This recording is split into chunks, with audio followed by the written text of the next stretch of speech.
seems like you're creating a fantasy by thinking that there's something else. Okay, good. All right, you're right.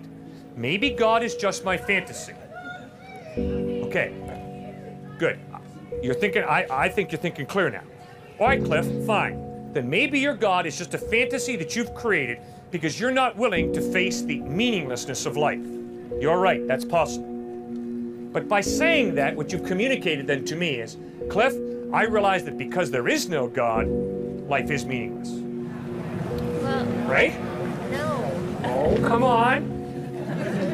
No, I don't, because I'm not sure if I do think there's a God, and I think that my life has meaning, so I'm living proof, like, that you can have both. Okay, but wait a second. If you're saying, Cliff, what really motivates you to believe in God is because you don't want to face the logical conclusions of atheism, that life is meaningless. And you're not okay with that, and I am. Pardon? We're two different people, though, and you're not okay with that, and I am okay with that. Okay, are you really okay with the idea that your life is not meaningful, that you just create your own meaning?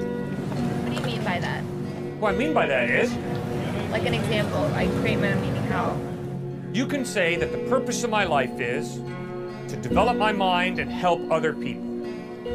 But you can just as easily say the purpose of my life is to develop my mind to steal money. That's just as legitimate. That's immoral. That's right, and if there is no God, this universe is amoral. That's correct.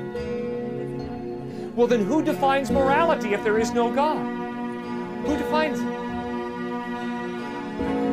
You see, there's nobody to define it. Except you and me and all of us, and the white South African and the Nazi and the murderer and the rapist and the terrorists who destroyed the World Trade Center.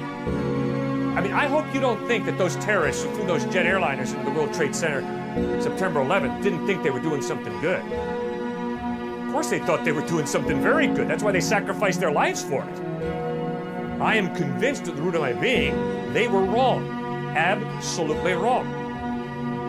But you see, that only can be true is if there is a real value of justice that is totally violated by those terrorists flying those jet airliners into the World Trade Center. And the only way there can be a real value of justice is if there is some type of mind prior to the human mind that creates and defines this value of justice, that gives lives dignity and value.